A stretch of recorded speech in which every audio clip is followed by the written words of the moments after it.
welcome back to Sonic Speed Reading. And I am sorry, I know I'm a bit late covering this crossover. I'm still having a hard time believing this exists, but the writing's been on the wall since 2019, apparently. If you were to have a crossover between the Sonic games and Batman, how would Sonic be the Joker? I have no idea. Well, try to make it happen if you can. Team up with DC for it. Okay.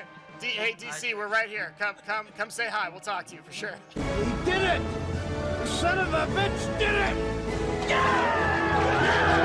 But yes, Sonic and pals have teamed up with the Justice League. And I know everyone else has reviewed the first issue and probably now the second by the time of this recording, but it's not just the usual suspects. I've noticed YouTubers who cover more mainstream superhero books get into the action. To give you an example, Rob from Comic Explained is what inspired me to do Sonic Speed Reading in the first place because I didn't think Sonic got a lot of coverage like these other books did. But now I'm seeing Sonic on Comics Explained. It's the wildest thing to me. And that's actually the bigger conversation I want to have today before we cover the issues themselves. Why this particular comic crossover is a bigger deal than I think anybody is giving it credit for. Of course, like any good YouTuber, I will regurgitate the plot and throw in some jokes here for your viewing pleasure in due time, but the fact that we have this crossover feels incredibly surreal to me, even in a media hellscape overrun with crossovers. Sonic has guest starred in plenty of things, as have the Justice League. I mean, hell, both are in crossover fighting games. But that aside, this is still Sonic being acknowledged by the most iconic superheroes to ever exist. From the house that built Batman, Superman, and that Harley Quinn farting special. Toot toot indeed,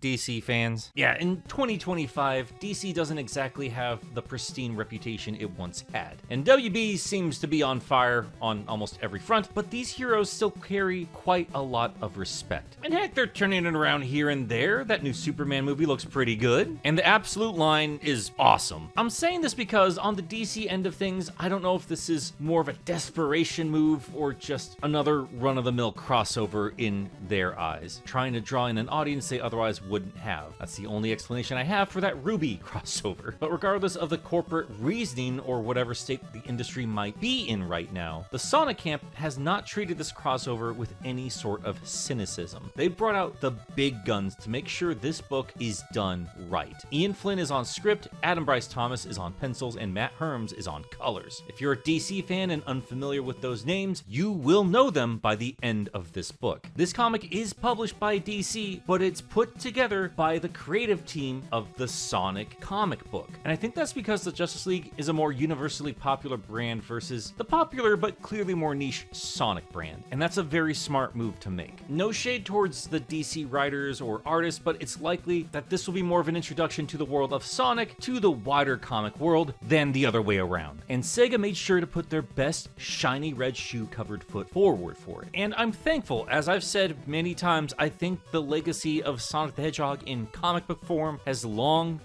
been overdue to get the credit it deserves. The Hedgehog now has a longer comic legacy than most other comic characters out there today. And this crossover, while it might be one of many to DC, on Sega's end, I imagine this feels like finally being invited to the big party. And despite the most critical fans out there, Flynn and company are still widely considered trustworthy when it comes to Sonic storytelling. Whenever you see a bigger comic YouTuber take a look at a Sonic comic and go, wait a minute, Sonic comics are good? It's usually Ian Flynn's name attached to whatever story they're reviewing. And as far as the art goes, you can't get much better than Adam Bryce Thomas, who understands how to use these highly stylized characters in three-dimensional space and set up some deliciously dynamic action. Again, this is a very smart move to get a Sonic artist instead of a regular DC artist. We have seen some incredible people take a stab at Sonic and, well, yeah.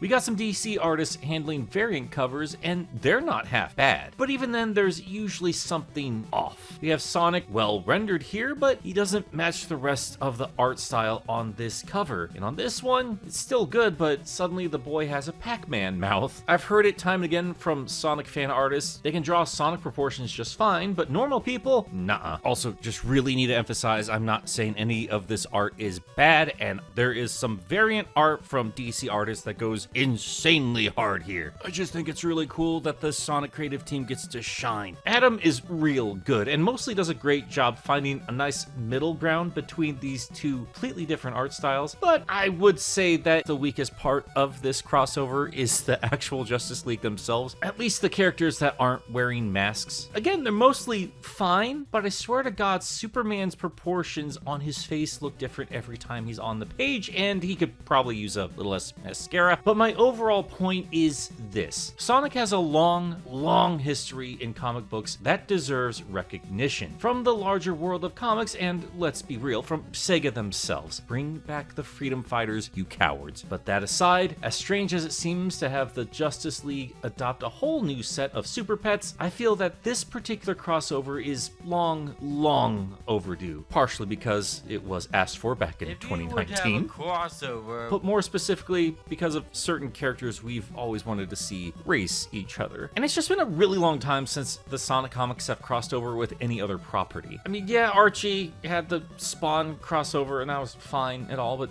he's no Batman. But now that I've said that out loud, a Shadow and Spawn crossover would be sick. Anyway, with all of that said, let's see how the IDW Sonic team tackles a team up with the most iconic superhero team to ever exist. Let's kick things off with the first issue of this crossover, the story titled Chaos Crisis, a clever bit of alliteration using the two C words most commonly associated with their respective brands. And the C word most associated with me is Sea Turtle. Gotcha there for a second. I'm such a cheeky cunt. We kick things off on Sonic's version of Earth. It's fine, I'm glad they finally named the place. Also, thank you, Japan, for acknowledging Mobius is a separate planet again. Speaking of separate planets, it looks like Sonic and pals are gathered around Neverlake to have a picnic and wait for the annual approach of Little Planet. DC fans, if you're confused, that's more than fair. This is not important to the story, but our boy Ian loves to reference things without giving any proper context, and that is what I am here for. Little Planet is the setting of Sonic CD. It's, as it's described, a little planet that comes close to Earth once a year. You know, just like in real life with Earth, because it's fine, I gotta drop it. Anyway, Amy mentions the planet on page 1, and Sonic references Neverlake, the spot the planet shows up on later in the book, and the vegetation around the picnic is the same that popped up at the end of Sonic's CD, and well, we'll just see little references of the landscape here and there in these next couple pages. None of this is super important, it's just a nice little touch for Sonic fans, and you might have missed all these details thanks to the giant Darkseid face that just kind of popped up in the sky. This is the Ragnarok. Adorable name, and while I do know a decent amount of DC, I don't believe this has ever existed prior to this comic. Very Death Eggy in its design. I imagine the inevitable team up between Darkseid and Dr. Eggman will give us some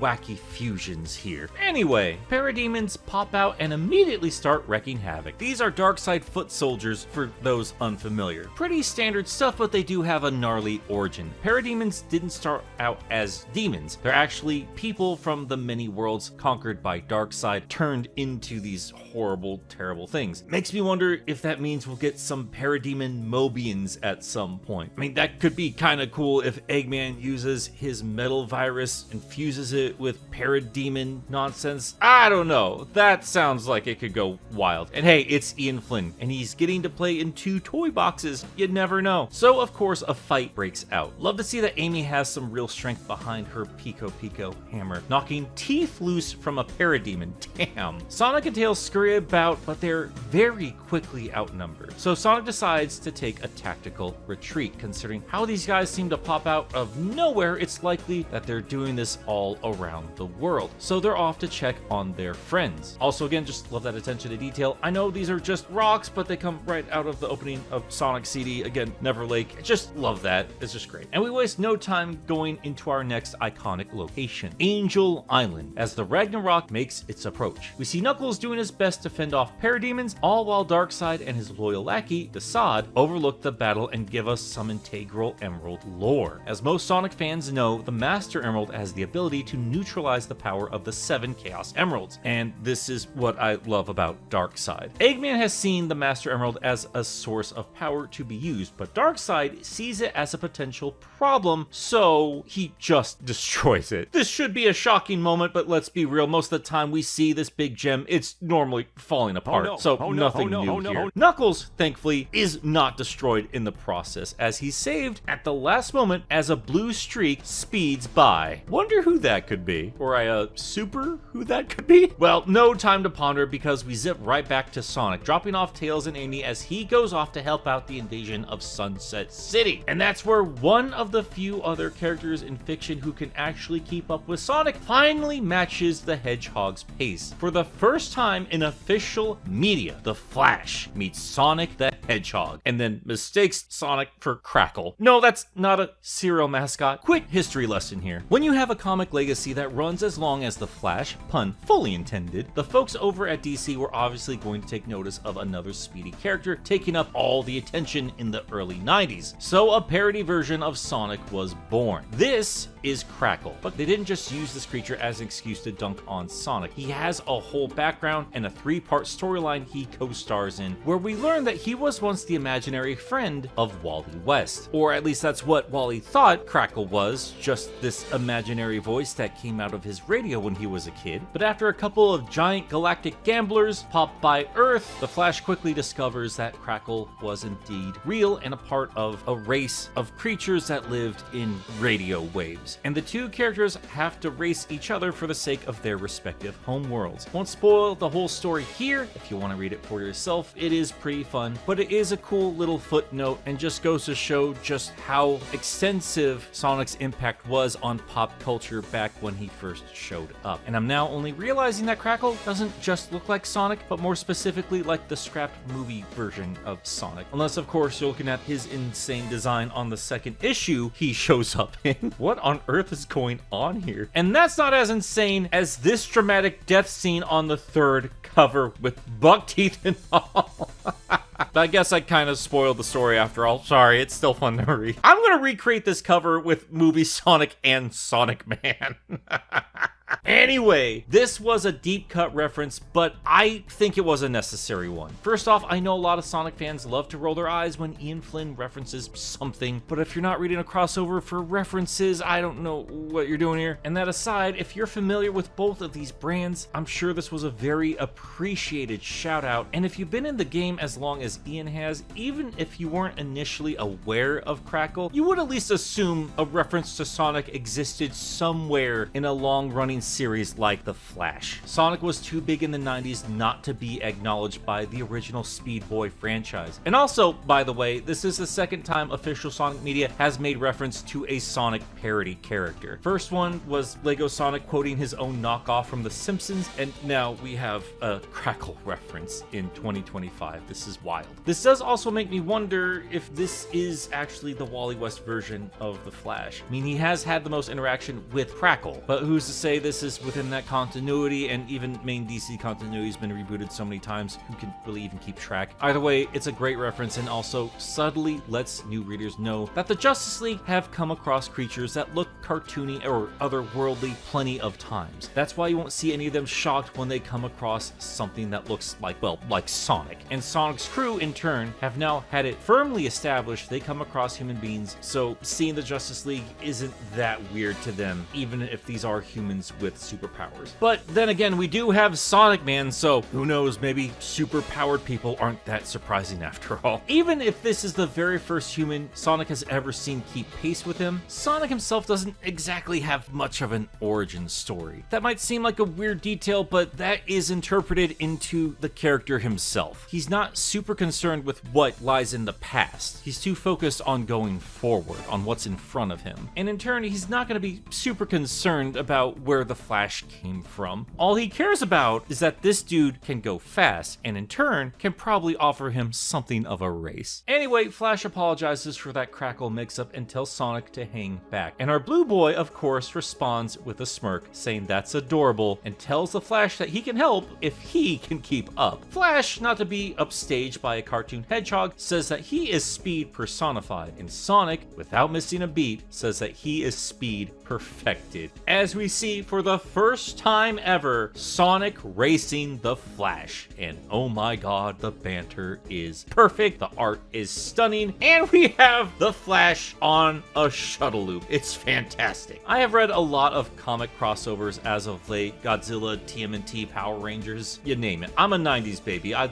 love all this stuff, but none of them have gotten me to smile quite as much as this particular interaction here. Okay, except for maybe the Turtle Dragon Zord. They combine my two favorite things, what do you want from me? But that aside, this has been something people have wanted to see ever since Sonic sped his way onto the scene back in 1991. Superman and Batman might be more popular, Shadow certainly is having a new moment, but shoving all other characters aside, they needed to nail the meeting between these two, and they did it perfectly. Speed perfected indeed. We then turn our attention to Silver the Hedgehog meeting the Green Lantern, John Stewart specifically. Been a while since I've read GL, so I'm not sure if John currently has this design, but I immediately thought of the DCAU, and I'm thankful they chose John over Hal Jordan. And as far as the furry and hero pairing, yeah, but I think this is fine. I'm sure you could find some time-traveling telekinetic folks from DC that might be a better fit for Silver, but none of them are going to be more popular than the Green Lantern. Their power sets are similar enough. Plus, hey, your boy isn't going to be mad about seeing more of his favorite color. Also going to assume I don't need to explain how any of these characters work. Silver has telekinetic powers, which is no weirder than a super fast blue hedgehog, and Green Lantern uses his power ring, but I did notice that they did not call it a power ring in this script. Ian, you reference anything you can possibly find. Don't tell me for a second you weren't jonesing for a SatAM reference here. Ring erasure is real. Can't even say the word anymore. Sega, you make no damn sense. Well, we move down to the streets where we see this possum mama about to be taken out by a parademon until that son of a gun is double teamed by Batman and Shadow the Hedgehog. Another pairing I'm sure a lot of folks were waiting to see ever since this crossover was teased. And when it comes to personalities, you really could not do better than Batman and Shadow. The two broody boys who are, let's be real, probably more popular than their iconic blue counterparts. And unlike the other interactions so far, not a word is shared between these two. Their actions did all the talking for them. They glance at each other and then speed off together to take out more parademons. We then turn our attention to an extra big baddie. Not sure if this bad guy type has a particular name or not. Either way, doesn't last long as Wonder Woman holds it in place with her lasso as Cyborg takes it out with a single shot, saying booyah, which is of course a lovely callback to the Teen Titans cartoon. So here's where Tails and Amy meet the superheroes they'll be tagging along with. Cyborg and Tails of course makes plenty of sense, and well, Amy and Wonder Woman are the only two girls on their respective teams, so I guess they're put together even if the characters don't make any kind of damn sense together outside of sharing vaginas, but that's what you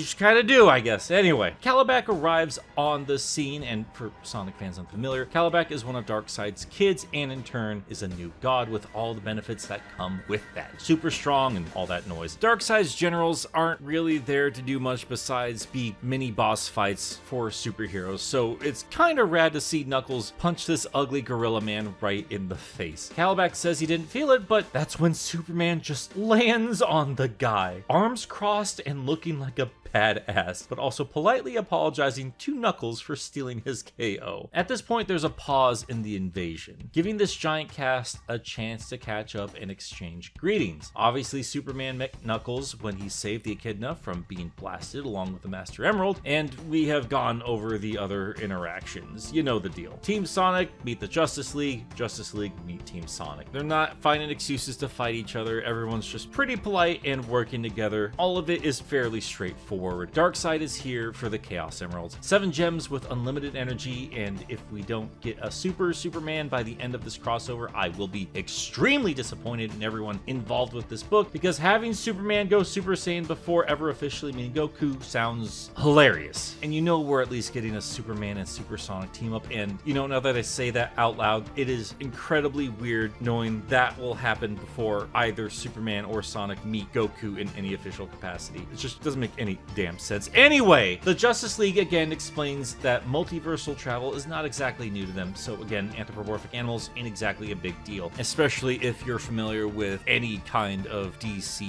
history. They have so many weirder characters than whatever Sonic and his world can provide. None of that matters. What matters now is tracking down the Chaos Emeralds before Darkseid can. Also, love this image of Knuckles just looking up at Wonder Woman. Look at this short king. This is no simp. And you know, I'm gonna say it right now. While most of the pairings have made sense here, Wonder Woman and Amy, it's just bothering me. What do they have in common? They're women. That's it. Knuckles and Wonder Woman being paired up would make way more sense. They're 2 warriors from a secluded mystical island. Depending on your interpretation of Wonder Woman, she can be pretty punch first, ask questions later. And the movie has been playing up the warrior business with Knuckles quite a bit, so that would just make way more sense to me. Heck, Blaze would make more sense if paired with Wonder Woman. I get whatever. They have to keep with the core cast for both these sets of characters. Anyway, Shadow doesn't have time for this nonsense and goes off on his own. But Batman follows behind, and we get a scene that shows us that this specific crossover is in the right hands. Batman simply asks Shadow, who was it? Who was it that he couldn't save? Who was it that Shadow watched die right in front of his eyes? As stoic as Shadow may be, Batman can read him like a book. Bats is known for being broody, but he has grown a lot in his own stories, especially again if you're familiar with the Justice League animated series. Ian Flynn says that he writes certain Sonic characters with certain voice actors in his head, and I would bet money he wrote Batman with Kevin Costner's voice guiding this dialogue. Wait, mixed up my Kevins. Sorry, the Iowan in me came out. Kevin Conroy voiced Batman. Kevin Costner was Superman's dad that was killed by a tornado. As is the fate for everybody who lives in the Midwest, Batman and Shadow find a bond in the tragedies that guide their respective missions. And also they explain a little bit about these characters for any fan that isn't familiar with their backstories. If you're not familiar with Shadow, you just go watch my Shadow video, or go watch the 3rd movie, or play Sonic Adventure 2 if you really want the details. I really don't feel like talking about Maria again. Hashtag cap that kid. And I'm sure as hell not gonna explain the Batman origin story. Nobody needs that explained again. Shadow just met the guy and he doesn't need it explained to him. But jokes aside, this scene says a lot about Batman as a character if you're not more familiar with the more nuanced aspects of his personality. Granted, there are a lot of different variations of Batman, but this is obviously trying to be the most default factory standard Batman there can be, which means Bruce Wayne has raised a lot of orphans. So yeah, he knows how to handle Shadow. Let's be real, he's no worse than Damian Wayne. Batman knows how to dad these troubled teens, and he convinces Shadow to work with the rest of the team. Also, side note here, I'm sure everyone is familiar with Shadow's use of guns back in his 2005 game. For obvious reasons, they don't show Shadow using guns a whole lot these days, but how cool would it be if they canonically explained that Shadow doesn't use guns anymore because he ends up inspired by Batman in this story, who famously refuses to use guns. That would be awesome. Anyway, let's get back to the comic. A plan is formed. The 2 characters with a lot of useful skills but always end up stuck in a room hunched over a computer babbling big words because they're smarter than everyone else will be teaming up to be stuck in a room hunched over a computer babbling big words to each other. Have fun, Tails and Cyborg. We'll see you at the Darkseid fight. I do poke fun, but what these guys are discussing is essentially putting together a dragon radar for Chaos Emeralds, and I refuse to explain what a dragon radar is. If you're a fan of DC and Sonic and you don't know that much about DBZ, shame on you. But my point is, if they could put together an Emerald tracker, that would be quite the game changer in the world of Sonic. At least I assume so. Maybe they've thrown around the ability to track them down before. I'm just misremembering. But anyway, everyone pairs up and heads out to find the Chaos Emeralds, with cute banter between all involved parties, except of course between Shadow and Batman. And on top of all that, we get this now iconic panel of Sonic and Flash racing, and Ian, unable to help himself, of course, throws in an adventure quote. Don't you worry, kids, it's not even the last one in this issue, as we turn the page with Sonic explaining that South Island is usually a good place to start when looking for Emerald. Glad they're at least explaining the frequent trips to Green Hill. But it's here the two Speedsters, who are calling each other Blue and Red, and I love that, that's adorable, come across Darkseid. And I'm sorry, I had this whole comic to get used to seeing these two sets of characters interact, but the first time I saw Darkseid, I just laughed like an idiot, because we have this super imposing figure just hanging out at Green Hill. So I don't know why this particular image just set me off. This is just the silliest shit to me. I don't know why. But oh no! He's holding the Chaos Emerald, and he's doing another Sonic Adventure quote. Oh my god. Sonic Adventure 2 specifically. First time Sonic interacts with Shadow, if you really need to know. What a cool way to end the first issue. Also, Ian, you gotta be running out of the script of SA 1 and 2 by this point. It's getting a little ridiculous. The second issue of Chaos Crisis kicks off with a battle between Darkseid versus Flash and Sonic. And it goes about as well as you'd expect if you know these characters. The Speedsters have some incredible feats under their belt, but don't let that short skirt fool you. Darkseid is about as tough as they come. Flash attempts to grab the emerald from the grumpy gray man, while Sonic pounds away using spin attacks, but Darkseid remains unimpressed. No matter how zippy Flash is, he can't overcome that gorilla grip. The gem stays in place while the heroes stumble over each other, and then Flash says a swear, and he's punished with Omega Beams. Now, I know most of you are probably familiar with the superpowers of the Justice League, but I imagine Darkseid might be a little more obscure, not by much, but just for some folks unfamiliar. Omega Beams are his eye lasers, but they're super deadly, fast, and they can hone in on a target, and they don't stop chasing it until the job is done. Unless you got Superman level strength, you're basically toast. So of course, Flash is all too familiar with this attack, but Sonic is quickly learning that even with his speed, he can't shake this laser pointer. So the Flash has the two of them swish past each other, having the two beams collide. That was just one attack, and the Speedsters are already roughed up, but Darkseid is already bored, opening up a boom tube to head back to the Ragnarok. If you don't know, the boom tube is just a portal. That's all you really need to know. So yeah, Red and Blue have not had any luck, and the rest of the pairings don't seem to have much to update with either. Thankfully, Darkseid is not having any luck himself.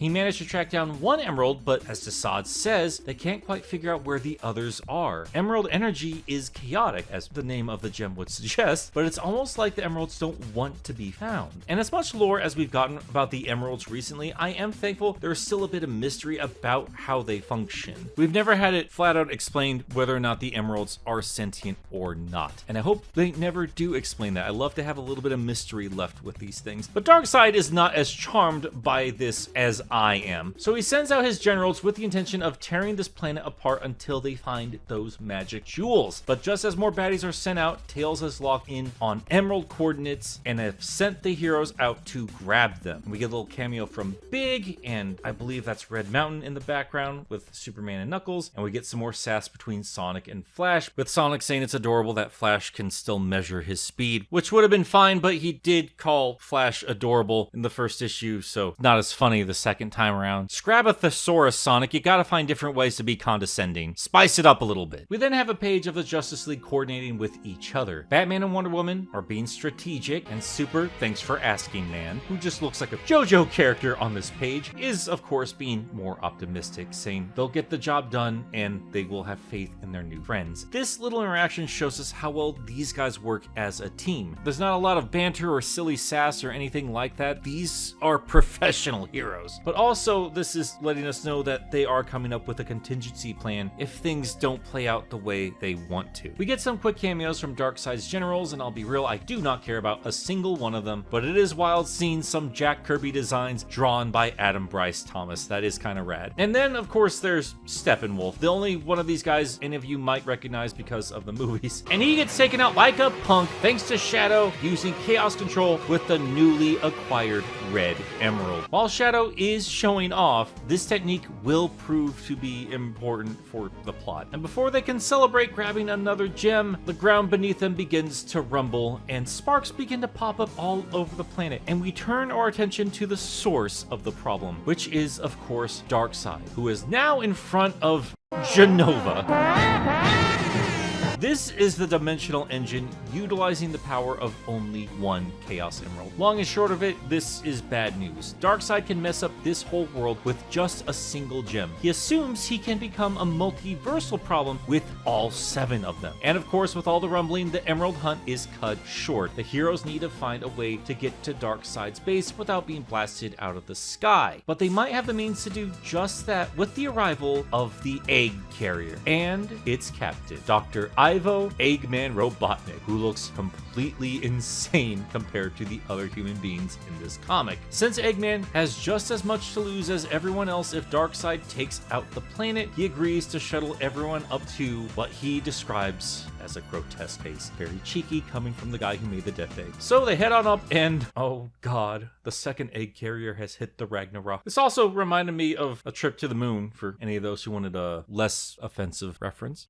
I can be artsy too. So the heroes' invasion begins while Sonic and Flash continue to sass each other. I don't know if Flash telling Sonic to cope is a reference. At least I don't know if it's an intentional one, but I'm gonna count it. I think that's cute. Darkseid lets off another set of Omega Beams. This one is tanked by Superman. And all the heroes converge to take on a Darkseid powered by a Chaos Emerald. Soups matches blows, Lantern and Silver converge with an attack on 2 fronts, and Wonder Woman lassos the big boy, while Shadow just talks smack. You love to see it, but not as much as you love to see the insane art of Shadow once again implementing chaos control to stop time. But unfortunately, Darkseid isn't affected in the slightest. Turns out Father Box, which is yet another powerful cube in the world of comic books, except this one also lets you browse Wikipedia. Anyway, the Father Box gave Darkseid plenty of intel on this version of Earth, the Chaos Emeralds, and chaos control. And it was the very idea of controlling that kind of power that drew Darkseid to this dimension. And Sonic fans, if you weren't a fan of Darkseid before this point, I don't know how you won't be by the end of this page. Because even during chaos control, Darkseid is talking crap to Shadow, getting up, removing the lasso, and while Shadow says this is impossible, Darkseid responds by saying to most mortals, assuredly not to you, for you are the ultimate life form, and not to me, for Darkseid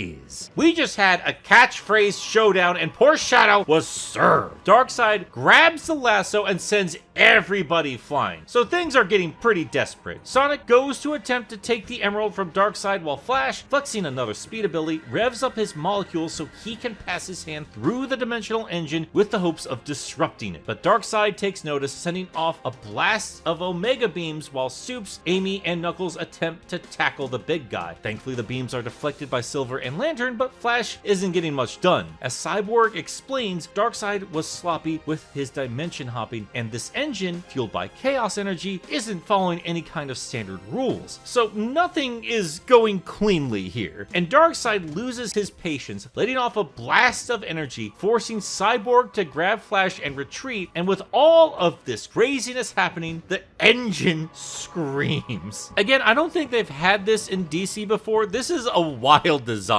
But yeah, things are going nuts. As the Smart Boys explain, the engine is destabilizing, meaning time and space are about to be wiped out. Darkseid throws up the emerald again as Shadow chases the red one in an attempt to bring the dimensional engine back under his control. Soups and Wonder Woman attempt to tackle the tyrant again as Batman orders Lantern and Cyborg to grab the critters and throw them through their boom tube, which was their last charge, their last ditch effort to leave if things got back. But unfortunately, the heroes will not be joining the furries. Instead, they send Sonic and his friends into the DC universe, and they arrive on the other side of the boom tube, greeted by Mr. Terrific, one of the smartest characters in the DC universe. Yes, the grown man who slaps a T on his face is considered one of the smartest men in this universe, which is fine. The best detective they have dresses like a bat. Or, well, they at least once had a detective who dressed like a bat. As it turns out, Batman and the rest of the Justice League, along with Sonic's world, no longer exists. At least according to Mr. Terrific and his readings, it seems that the Justice League is gone. As we pull back and see that Sonic and Pels have arrived on the Watchtower. And that is where the second issue and the entire crossover ends. Thanks for tuning in.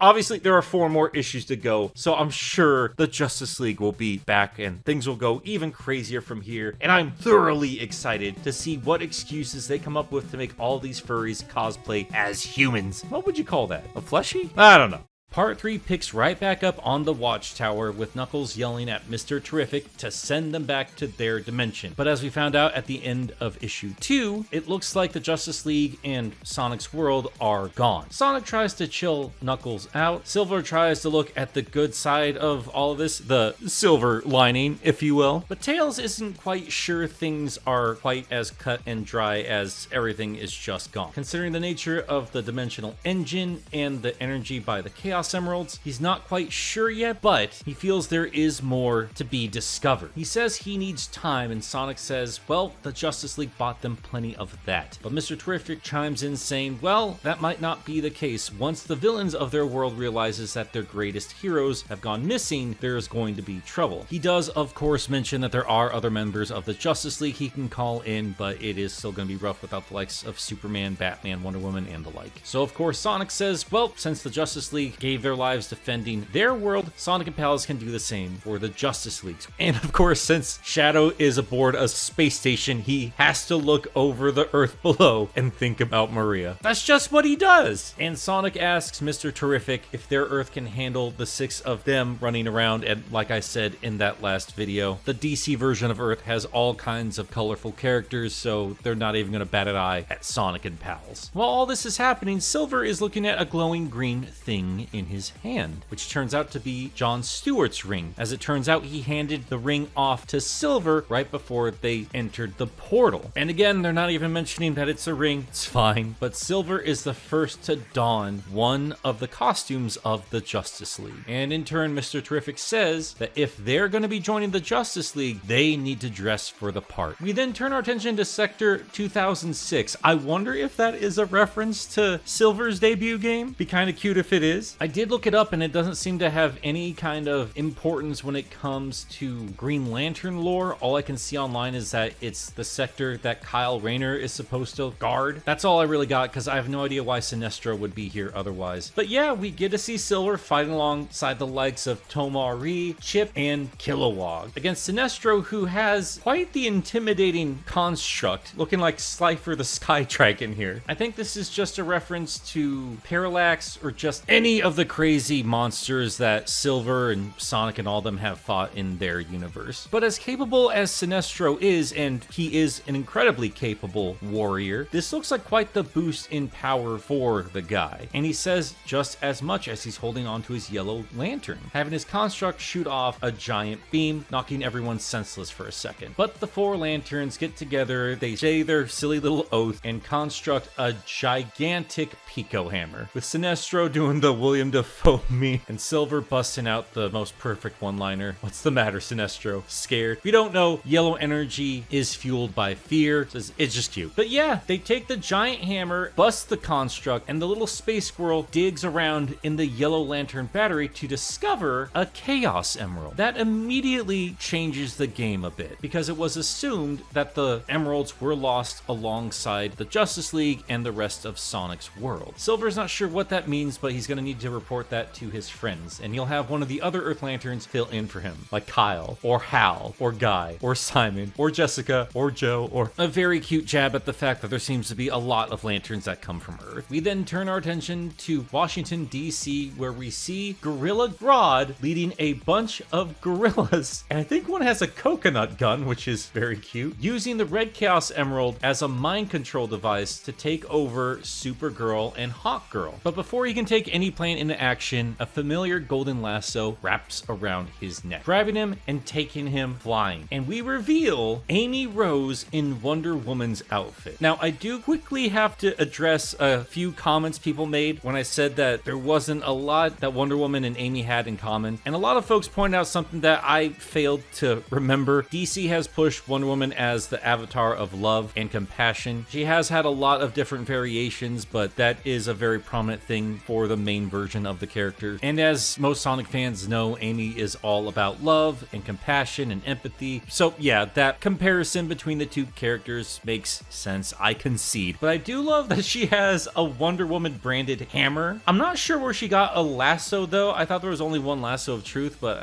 I'm not gonna overthink it. Anyway, with Grodd down, the tables turn and all the super women begin to beat the crap out of the great apes. And of course, Amy discovers that yes, there is another emerald. You're gonna see a pattern here through the rest of the story. We then turn our attention to Metropolis with Knuckles filling in for Superman. It is interesting to see the inner dialogue of Knuckles comparing Metropolis to his own island, saying that on one hand, Metropolis is smaller than Angel Island. That's an interesting little bit of canon for us there, but it is far more dense. This is a giant city after all. And on top of that, Knuckles does not have the powers of Superman, so he is still doing his best. He then meets Lois Lane on top of the Daily Planet, and we learn that in the time that the Justice League have been missing and Sonic's pals have taken over for them, they've had Star Labs keep an eye out for Superman and the others. And at the same time, Tails has been looking into things with the Teen Titans. So no, they just haven't been playing superhero this whole time. They've been actively looking for the missing members of the League. But with all that said, Lois has an invitation to pass on to Knuckles. As it turns out, Lex Luthor wants to meet with the Echidna. So we turn our attention to LexCorp as Knuckles slams into the side of the building. And I love what Lex says here: slower than a speeding bullet and as subtle as a locomotive. And from here we just have a quick little back and forth between Lex and Knuckles, with Lex filling up an entire panel just explaining that Knuckles is different from Superman and blah blah blah blah blah, basically just trying to convince the Echidna to work alongside Lex. But Knuckles has done this song and dance with Robotnik, so he's not going to fall for the crap that Lex is trying to sell. But Luthor, of course, has a backup plan, revealing what he thinks to be kryptonite to Knuckles to see if he has the same weakness as Superman. But as it turns out, he was actually holding on to the green Chaos Emerald, and you know they wanted to make a Kryptonite Emerald joke, and I'm so happy they did it. I would have been so disappointed if they went this entire crossover without making that joke. I know it's an easy one to make, but it had to be made. It just had to be. So Lex looks like a complete idiot, and he tries to pass it off as a token of sincerity. And Knuckles begins to fly off, but then he flips around and smashes through the window, only now realizing that Lex was trying to poison him with kryptonite. I love the little detail of the glass sticking out of his glove. It's a very cute little interaction. Yes, Knuckles isn't quite as dumb as some of the media has made him out to be over the years, but he still can be a little slow on the uptick, and I relate to that hard. But then we turn our attention over to Gotham City. And I just want to draw your attention real quick to the second panel on this page here. It looks like a bat signal's going up, but that's obviously not a bat. Is that a reference to one of the Black Arms aliens? Or is that just a different signal for Shadow? Maybe it could be Doomsurf. Maybe I'm just overthinking it. Whatever the case is, it finally happened. The Joker has appeared in a Sonic the Hedgehog comic book. A couple of things here. I like the cornrows on the missile. Also, we have a random dude looking out of a diner as Joker's going crazy. I don't know if that's supposed to be anyone in particular. I know that artists love to stick cameos in here and there. Whatever the case may be, we have the Joker meeting up with Shadow, arriving in...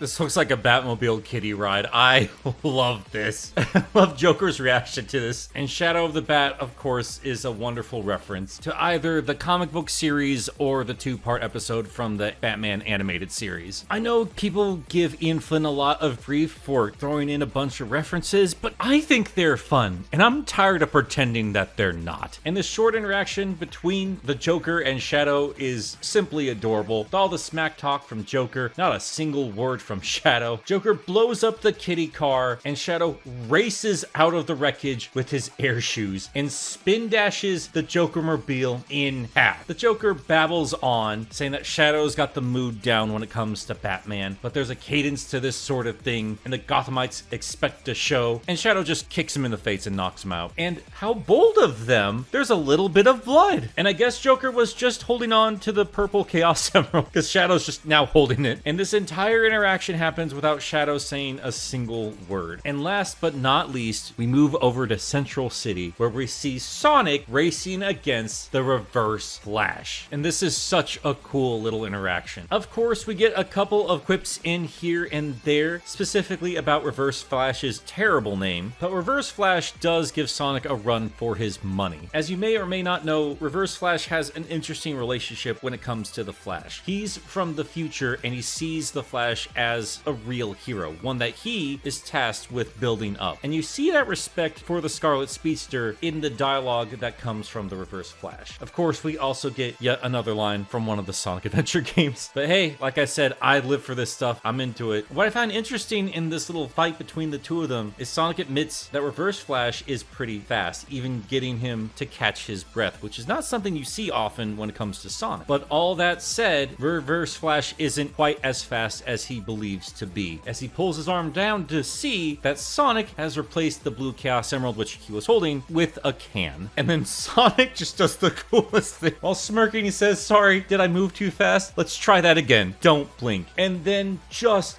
wails on the Reverse Flash. Like fists coming from all sides. Like if you played Sonic Frontiers, that move should look super familiar to you. And what's extra cool about this, Reverse Flash is trying to figure out what the heck just happened. He wonders if Sonic tapped into the Speed Force, which turns out he didn't, and honestly, if Sonic was able to, that would be crazy. No, instead, as Reverse Flash says here, he was using the Chaos Emerald to do something. Sonic says that that's his little secret, but as most Sonic fans would know, Sonic just used Chaos Control. That is incredibly baller. But yeah, at this point, Sonic touches base with all of his friends, and that's where everyone learns that they have discovered a Chaos Emerald. So they are going to convene at the Hall of Justice, where we find Tails sitting, and yeah, he's the only one that didn't get a fun little action scene with that crazy cyborg getup of his. But then they're all greeted by green Knuckles. Now, yes, this is Beast Boy taking on the form of an echidna. That's something he can do. That said, though, for those of you who aren't Sonic fans and don't understand why this is such a big deal, let me break this down for you, because there's a lot going on here with this quick little joke. So, Knuckles showing up with a green color is an obvious reference to Chaos Knuckles from the Archie Sonic comic series. That's a big deal because if you're familiar at all with Ken Penders, you know that he put a lot of lore into that version of Knuckles and had a crazy little storyline where Knuckles did absorb a bunch of chaos energy and was green for a while. On top of that, Ken took a lot of elements from Superman's lore and incorporated that into his take on Knuckles. And I don't really want to get into all the lawsuit drama and just how much Ken's kind of a giant crybaby when it comes to Knuckles and to Ian Flynn's writing and all this other stuff. There is a lot of drama with just a coloration of this character. It's wild. But, and this is important here, Ian was crafty enough to give himself an out, because Beast Boy says only one otter per planet. And this is a clear reference to a different green Knuckles, specifically Rankles the Otter. Rankles was a hoax character from the UK published Sega magazine back in the day. So yes, that is incredibly clever, but man, it is so nice to see a jab at Ken Penders in a modern Sonic comic, on top of a reference to Rankles, an official reference to Rankles. And as someone pointed out to me on Blue Sky, holy hell, they have toes again. That's deeply unsettling. And another thing I have to take note of, because I somehow didn't see this in that first issue, there was a reference to the origins of Fleetway Sonic in the conversation between Flash and the Hedgehog, as many of you commented and pointed out. I don't know what was going on in my head. I think I was just skimming through it and thinking it was a reference to the Cosmic Treadmill. But yeah, obviously a shout out to Fleetway Sonic. There is a lot of references to the old comics that I've never seen them daring enough to do before. Keep it going. I'm enjoying this little bit of sass here. But yeah, after all that, the heroes converge. We get a reference to an off-screen battle between the Teen Titans and Brother Blood. Poor Tails didn't get any kind of action this issue. But long and short of it, they've collected 6 of the 7 emeralds, and the 7th one seems to be on Sonic's home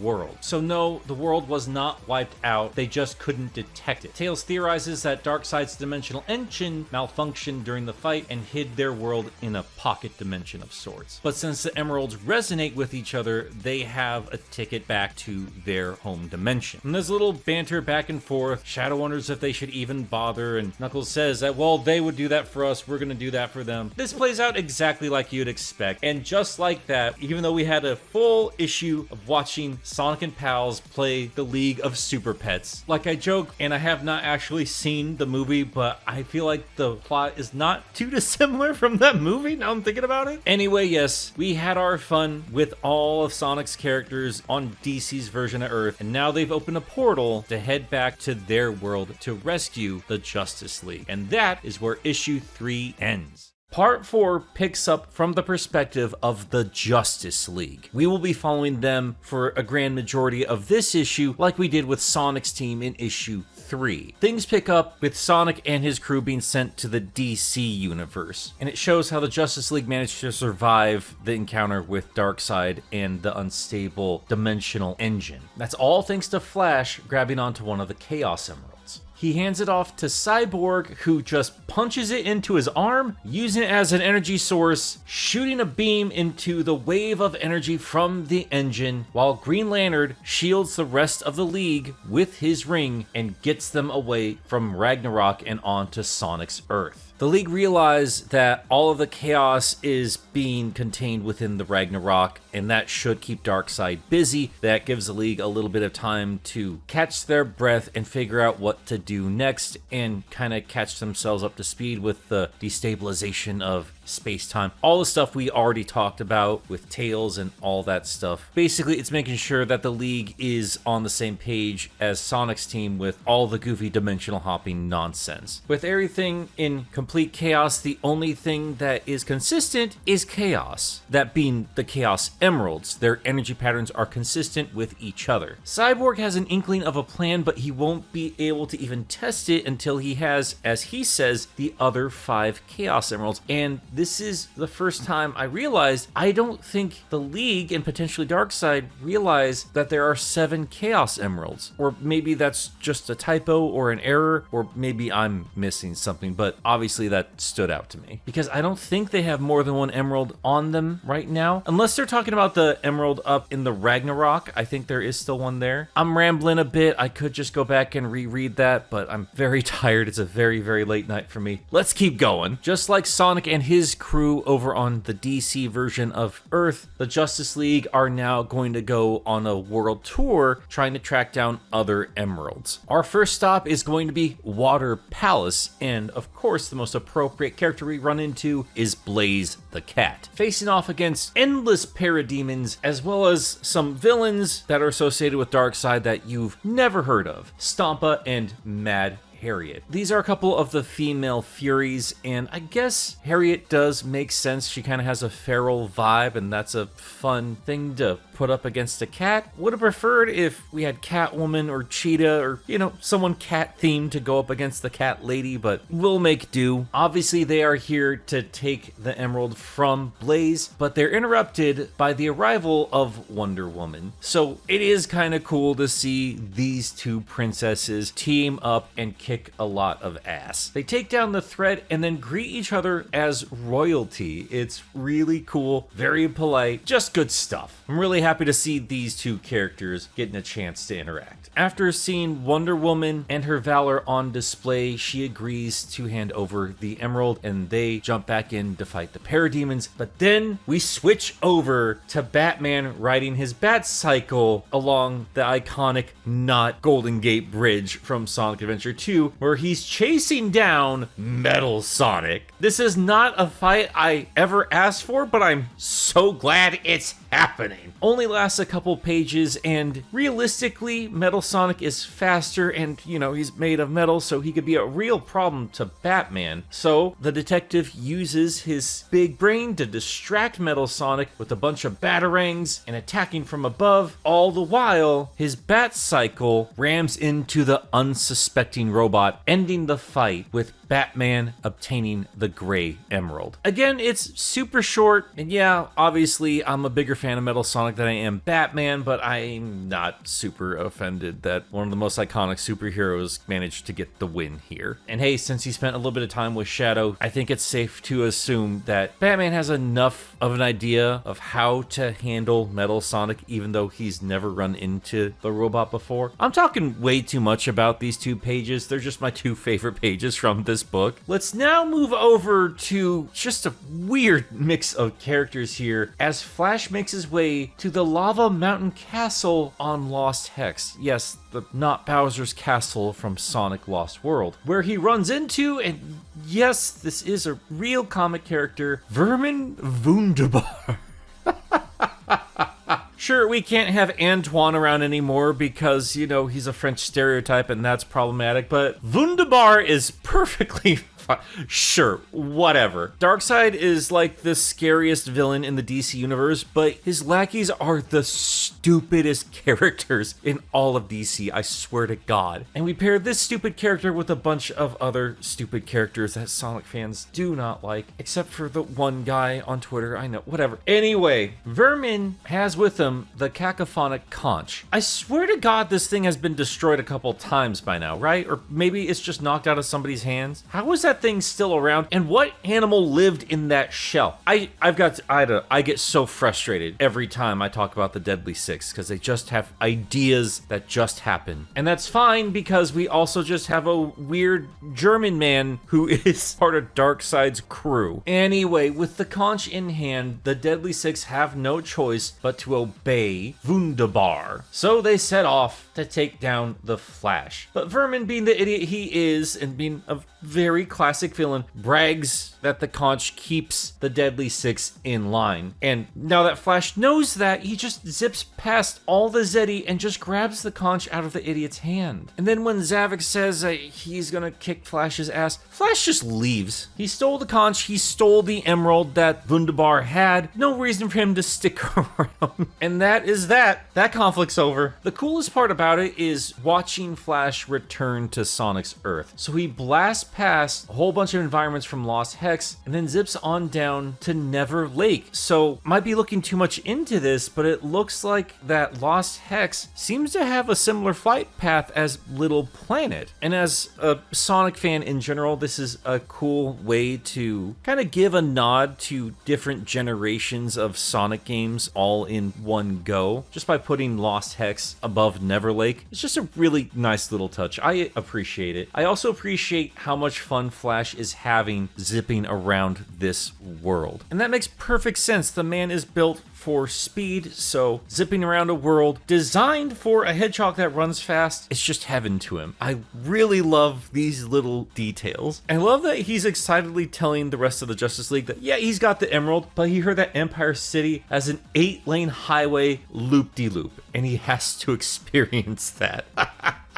Now, if there was anything from the Sonic games that wasn't actually canon and was just part of game design, I would assume it's the ridiculous highways that Sonic runs around in all the goofy cities we see from the games. But apparently, they make the loop-de-loops, so whatever. I'm into it. It's goofy, it's weird, it's different. I love that stuff. And then we head over to the Egg Fleet, where we see Dr. Eggman ready to take advantage of the chaos that is this world. Sonic's no longer here. Darkseid's trying to deal with his own mess. But then Superman shows up, and I love this interaction. We get the it's a bird, it's a plane, it's Superman.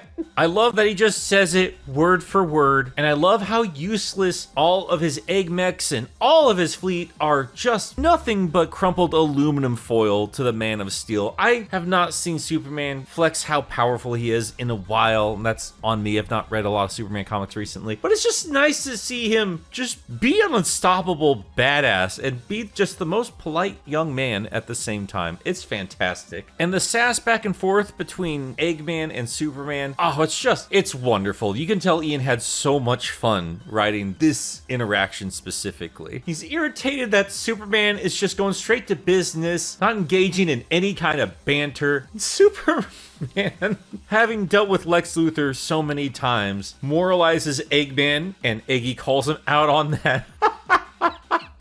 And Superman just politely asks where the emerald is. Eggman tells him it's like 10 floors down. So Superman just zips down 10 floors while Eggman's screaming, just at least use the elevator. Oh, I hate that Kryptonian. What a cute little way to reference Sad AM. I love that they still use I hate that hedgehog. It's a simple little catchphrase, but it's just so wonderful. I love this scene. Great scene. The next one features mostly a bunch of characters I don't care about, but they still did a pretty fun thing. So let's just get into it. We have the Wisps versus Granny Goodness. And again, I understand that if you're not familiar with Darkseid's crew, all this sounds completely insane, even if you're a Sonic fan. And like I've said, I'm not the biggest fan of anyone from Apocalypse that's not Darkseid, but man, this design for Granny Goodness is utterly terrifying. I do think when Adam really leans into the stylized designs of these DC characters, they really shine. And Granny is one of the best of any of the DC characters I have seen in this crossover so far. The Wisps are just the Wisps. They have the green emerald. They're trying to keep it away from Granny Goodness. Green Lantern shows up, telling Granny to stop traumatizing the aliens. And she says that she's been researching how to humble you naughty lanterns who think they can tell her what to do. And this is a lovely little reference to an old weakness of the Green Lanterns, which was the color yellow. I doubt that is what is going on here. We did see the Lantern Corps take down Sinestro in the previous issue. I think just using a yellow blast is a lovely callback to Lantern history. And that aside, we have something even cooler that's about to happen. And it involves, amazingly enough, the Wisps, because all the variety of Wisps join forces and merge with the Lantern's ring. What a wild, wacky idea that I never thought about before, but it makes perfect sense now that I see it here. And on top of that, John just comes up with a brand new oath off the top of his head. They're corny, but it's the Green Lanterns, man. You gotta have an oath. From across the stars, born from one mother, they gift their powers to another. So let evil now discover the unmatched might. Afternoon delight. No, I'm sorry. He actually ends the oath saying, of all colors. Happy Pride, everybody. So yeah, that is a fun way to pay homage to what a Green Lantern's all about, but also kind of cleverly inform folks what the Wisps lore is. And of course, making a new friend with the Lanterns, they hand off the Green Emerald to John Stewart. I also love this little thing. They didn't have to do this, but John says that his ring is starting to run out of power and his battery is back at the watchtower. So just out of curiosity, he tries to charge his ring with the green Chaos Emerald. And it works like a charm, but on top of that, they do some... They set the emerald on top of the ring like it's a diamond ring, like it's a giant ring pop. It's such a stupidly wonderful visual. And yes, of course, I love that the green emerald is charging up the Green Lantern. Again, I'm gonna be so pissed if we don't get a Super Superman in part 5. But hey, get a green Chaos Emerald powered Green Lantern, I'll take it. Especially a Green Lantern wearing a ring pop. God, I'm having so much fun with this crossover. So now that we have done our world tour with the Justice League, they all eventually converge at Tails' lab, where Cyborg, who's been doing a whole bunch of science stuff, explains the situation at hand. Now that he has all these emeralds, he understands how they work together, and he thinks he has a way to deal with their current situation. He explains that the Ragnarok's dimensional engine has distorted the surrounding space-time, way too much for them to use their boom tube, but he can use the emerald's power to punch them through to their home dimension.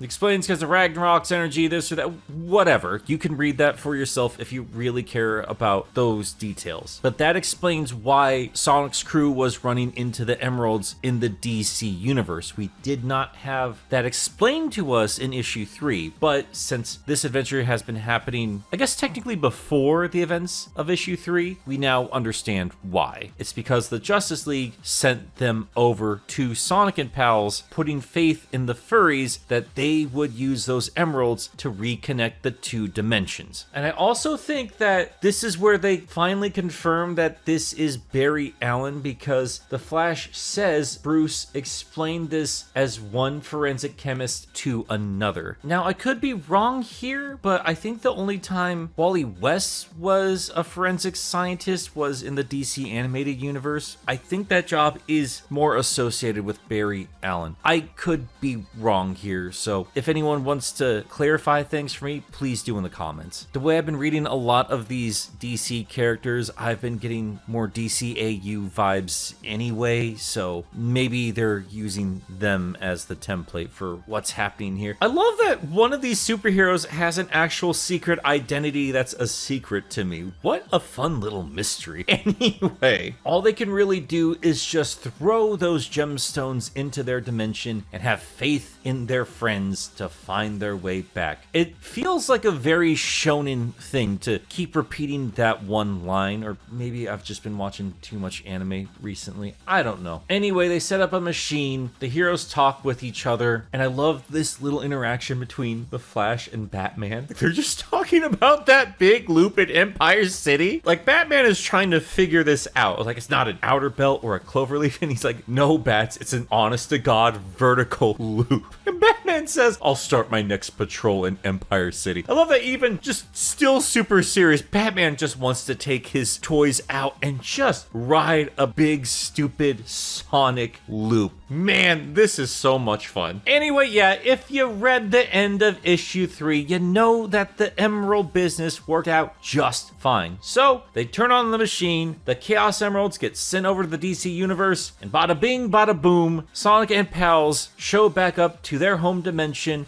rocking some Justice League drip. And the two groups of heroes meet back up. And that is where issue 4 ends. Last we left off, heroes got spit into each other's dimensions, but now the entire gang is back together, and this gives us another chance for fun little moments of banter here and there. Love that little smirk on Batman looking at his latest bat protege. He has a bat dog, and now he has a bat hog. You love to see it. Amy Rose is now officially a part of the Themyscirian Amazonian Sisterhood, which is cute, but I don't know why Wonder Woman is flexing. Maybe she's trying to impress the pink hedgehog, I don't know. Also, I know this isn't news, but something I have never commented on, but have appreciated. I do love that Knuckles has the Rebirth super suit. Kind of wish the other Sonic costumes paid a little more homage, or is it homage, to the other suits, but it's not a big deal. Still fun to see them in Justice League gear one way or the other. While everyone chats, high above them, the Ragnarok is looking a little worse for wear. Kind of adorable that it's emoting at all here. And Tails and Cyborg team up to over-explain the plan to basically get all the Chaos Emeralds, beat up Darkseid, and set things back to normal. So they head off to do just that. And Darkseid is just sitting there looking like an end boss in a Final Fantasy game. I know I made that joke earlier, but they're really going in that direction with this set design, and that is not a bad thing. This is some Final Destination business, and I am here for it. I should clarify, I mean Final Destination as in the Smash stage, not the movie franchise. I kind of forgot that those were two separate things for a bit there.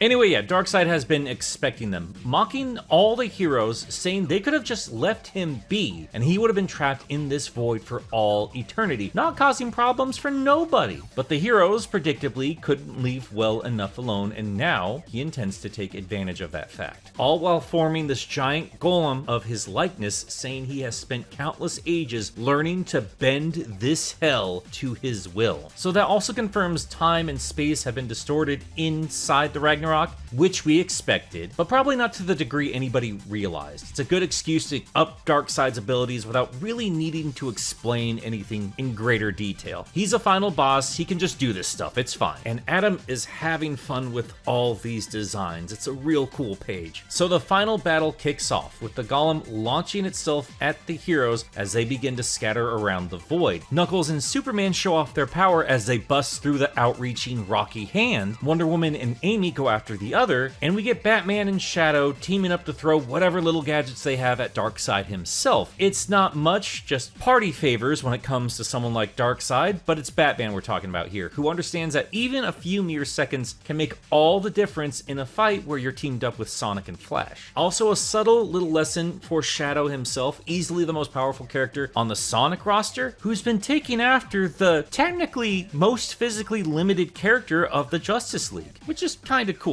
While all of this is happening, Cyborg and Tails getting close to the engine with their collected 6 emeralds. Cyborg warns Tails to be careful as he's reading an energy output on par with the missing emerald coming from the engine. Tails asks how that's possible, seeing as Darkseid is holding said emerald, and Cyborg tells Tails something that you will be hearing a lot in this issue. Basically, don't worry about it, it's comic logic. What this means, for their science jargon, is that the engine and the emeralds can synchronize, but they still need that final emerald. John and Silver, oh my god, just realized saying those names out loud. Long John Silver, that's cute. I want some chicken planks. Anyway, they make an attempt to grab the emerald, but Darkseid conjures up his own constructs and slams the two heroes, but that leaves him open as Sonic and Flash zoom in and nab the final emerald. Unfortunately, there's a lot of empty space between the Speedsters and the Robo-Nerds. And don't you worry, picky Sonic fans, Ian does mention Chaos Control, which does confirm that Sonic has been using it, but thinks it's too risky to use here. I have no idea why, but that does give us the excuse to do what they do next. To make up for the lack of ground, the Speedsters decide to make their own ground by running on each other's feet, completely synchronizing their running. How does it work? Comic logic, don't worry about it. Space and time are wonky, which means we're allowed to have some wild moments like this, and I absolutely love it. If you thought Sonic running on a handful of sand was crazy, well, it is, and it's ridiculous, and somehow this makes more sense. That's just a sign of a good writer, but I'm here for it. This is awesome. And considering the publishing history of Flash, I doubt this is even in the top 10 silliest things this character has done. Anyway, the idea works, and that gets Sonic to the rest of the emeralds, but Darkseid shoots off another set of Omega Beams that make contact with Sonic right as he makes contact with the rest of the emeralds, which means, of course, he's transformed into Super Sonic. I suppose that gives the writers a good enough excuse to get rid of the Flash costume. I'm sure the Omega Beams burned that off so we could get the full glory of Sonic's golden goodness, but I kind of wish they could have done like a Flash Sonic super feat. Whatever, doesn't matter. It's cool to see Super Sonic. And hey, at the very least, Sonic calls Darkseid Backside, just like he used to call Robotnik. It's as close as he ever gets to calling a bad guy an ass. I love it. And I love the quick little fight between Super Sonic and Darkseid. Now, just like everything else in this comic, they're never gonna flat out admit who's stronger or who's faster, but there are little hints to the upper levels of power capable of these two characters. Sonic admits the Omega Beam stung, but then rocks Darkseid with a super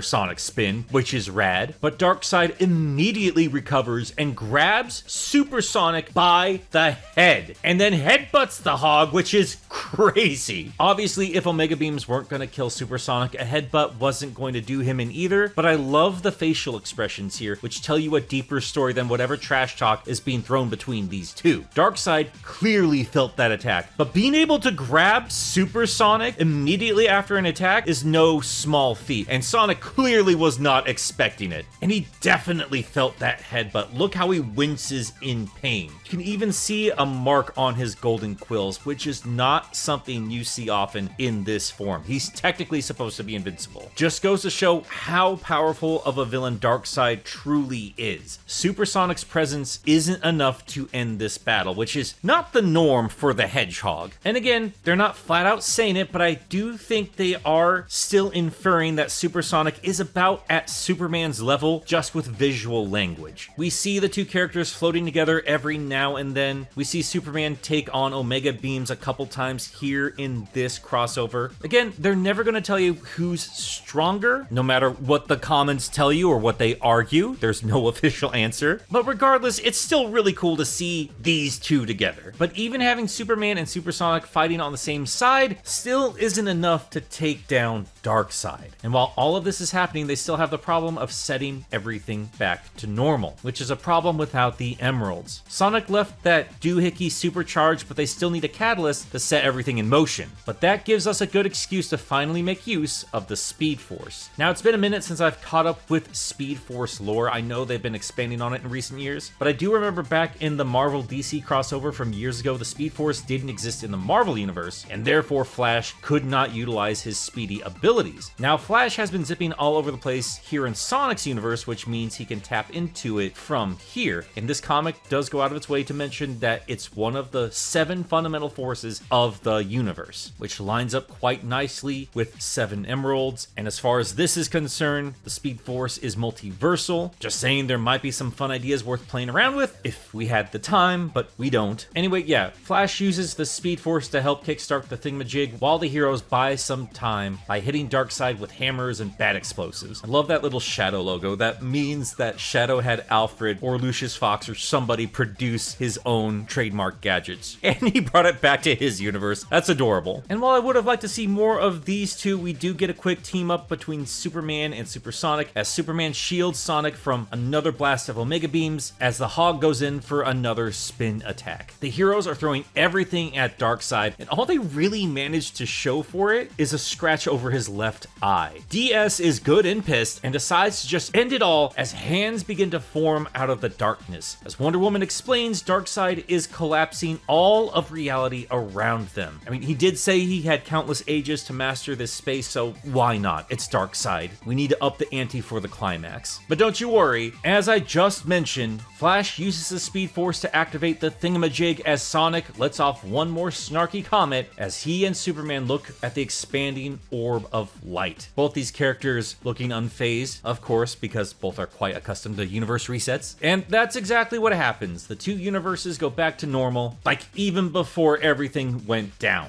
So the picnic is still set up, the chili dogs are still warm, and more importantly, the Master Emerald was never busted, but that thing breaks all the time, so it wouldn't have been that big of a deal. Long and short of it, everything is peachy keen. Amy does ask if that means all their heroic efforts in the DC universe are null and void, to which Sonic says, don't worry about it. But hey, at least all the heroes remember each other, and Sonic hopes someday he and Flash can have a proper race to see who is officially the fastest. Yeah, Sonic, that would have been fun. But hey, you only had 5 issues to do that. Of course, we end with a tease. Not everything has gone back to normal completely as we see Dr. Ivo Eggman Robotnik having a chat with Lex Luthor, talking all villain-like about how reckless these so-called heroes are and how they should have been left in charge and all that fun stuff. So yeah, we end with Eggman figuring out how to make his way to the DC Universe and Metropolis, and a Death Egg Robo covered in the iconic armor of Lex Luthor. And let's just add that to the ever-expanding list of Robo Robotniks I missed in that one video. So there you have it, folks. That's the end of the DC Sonic crossover. And, well, it was a lot of fun, but it's about as cookie-cutter as it gets when it comes to a comic crossover. Something which we are seeing a lot more of these days. So let's talk about that briefly before I get on to some more positive notes. If you're deeply involved with certain franchises or maybe even comics in general, you are no stranger to crossovers, especially because certain brands just keep slapping stuff together. My all-time favorite franchise, the Ninja Turtles, have met up with everybody recently, except ironically for Sonic, and they're about to do a Godzilla crossover, and of course that big lizard has been showing up absolutely everywhere. The Justice League are gonna go fight him all over again soon. They advertise it within this issue. Speaking of the Justice League, they've been doing a lot of crossovers these past few years. So yeah, while this crossover did feel like a big deal, at least they were hyping it up to be, the idea of a crossover just doesn't hit the same as it used to. Even outside the realm of comics, crossovers have become so ridiculously frequent that fatigue has certainly set in for some folks. Unless you're really trying something interesting or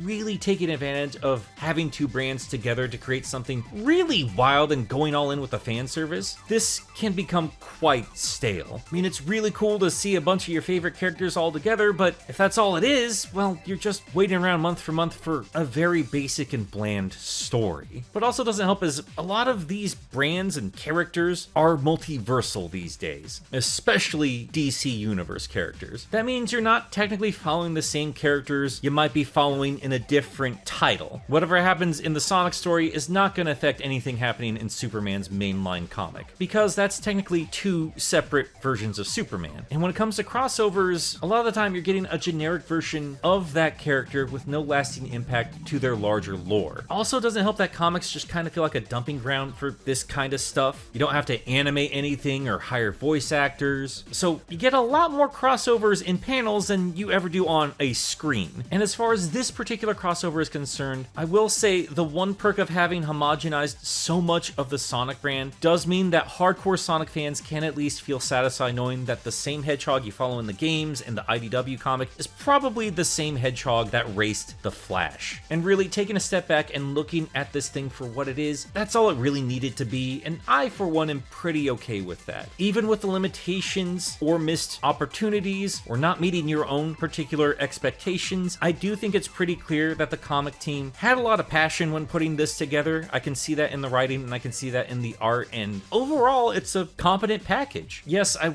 would have really loved to see a Superman, and I really don't care if only certain hedgehogs can activate that form or utilize the Chaos Emeralds. Whatever. Like they were saying, space and time didn't make sense anymore, and these kind of crossovers exist so they can go wild with that kind of nonsense. And while I did appreciate seeing Sonic and Flash quip or Batman teaming up with Shadow, I really do feel like we could have gone farther, but potentially both IP holders were a bit too conservative on what they allowed their characters to do or be. Now, I have seen DC characters get a little nuts in crossovers before, so if I had to bet money, I would assume that Sega put on a lot more limitations than the other way around. Again, I don't know, I'm just guessing. I could be completely off base there. Maybe this is all the creators wanted to do for right now, because we do know that the brand crossover will extend into next year. We're getting toys and all kinds of merch, so who knows? Maybe they'll go crazy in a sequel story, because as it is, they played things incredibly safe and really didn't let fun moments breathe in the way fans would want. I'd rather see more Joker and Reverse Flash than more of the Furies. I'm sorry, I know some of you weren't happy when I brushed them off. Every character is somebody's favorite character, and I know some of you are more invested on the DC side of things. But I'm sorry, I think I'm speaking for a lot of other people here. They aren't the characters I really want to see interact when it comes to a big brand crossover like this. Call me basic, but fans will keep debating Reverse Flash versus Sonic or Batman versus Metal Sonic, but ain't nobody gonna go up to bat for Calabac versus Knuckles. I'm sorry, it's just not happening. I wanted to see more Sonic villains when the DC heroes were exploring Sonic's world. Instead, I got a weird German dude teaming up with the Deadly Six. We can do better. That said, it's Darkseid's crew. They make sense for the story. Ian Flynn got to flex some DC deep cuts, and yes, I will admit, it was kind of awesome having an excuse to say Vermin Wunderbar out loud in a video. But how do you not have Sonic meet the Joker? We have that one dude to thank for all of this, and they can't even make that happen. Come on, man. And yes, I am thinking that random panel attendee for this entire crossover. Overall, I like this story just fine. Like I said, I think the team who put this together did a solid job. The art is wild, Ian Flynn stayed true to the characters while juggling a lot of characters at once. It does exactly what you would expect a Sonic DC crossover to do. But end of the day, it's just